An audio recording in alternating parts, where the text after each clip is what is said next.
આજે ચૈત્રી નવરાત્રિની આઠમનો પાવન દિવસ વહેલી સવારથી જ અલગ અલગ મંદિરોમાં માઈ ભક્તોની ભારે ભીડ જોવા મળી છે. નર્મદા જિલ્લાના રાજપીપળા ખાતે આવેલું મા હરસિદ્ધિનું ધામ કે જ્યાં પણ વહેલી સવારથી જ મંદિરના દ્વાર ખુલતા ભક્તોની લાંબી લાંબી કતારો જોવા મળી છે. ભક્તોએ માતાજીના દર્શન કરી ધન્યતા અનુભવી છે. સાથે જ મંદિર પરિસર જય મા હરસિદ્ધિના નાદથી ગુંજી ઉઠ્યું. નર્મદા જિલ્લાના ઐતિહાસિક શહેર રાજપીપળામાં આજે આઠમના પાવન અવસરે મા આદ્યશક્તિ હરસિદ્ધિના મંદિરે આસ્થાનું ઘોડાપુર ઉમટી પડ્યું હતું.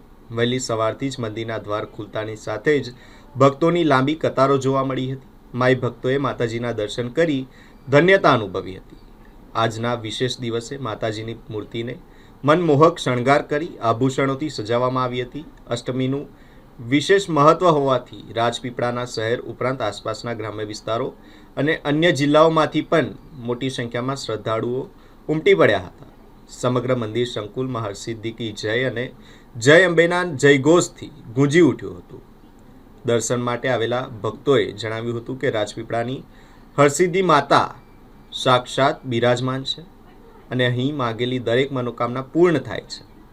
આઠમના દિવસે માતાજીના દર્શનનું અનેરું મહત્વ હોવાથી ભક્તો કલાકો સુધી લાઇનમાં ઊભા રહીને પણ માતાજીની એક ઝલક મેળવવા આતુર દેખાયા હતા.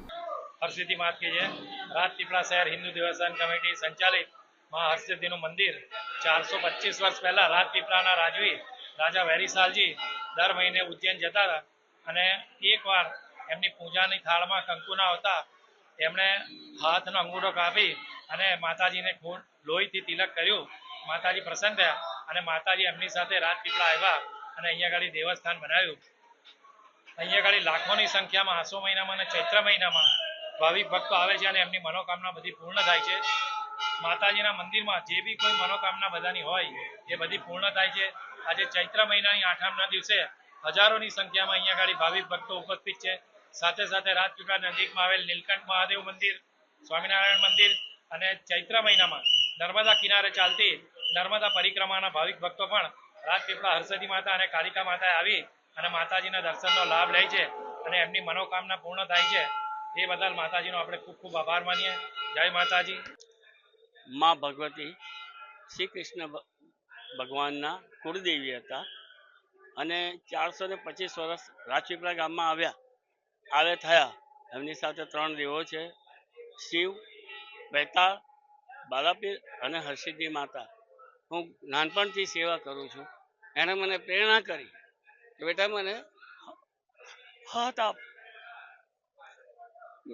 મને વર્ણન કરીને કહો કે કેવી રીતે આપું. એમણે મને બતાવ્યું સ્વપ્નમાં કે આ રીતે મારા હાથ બતાય.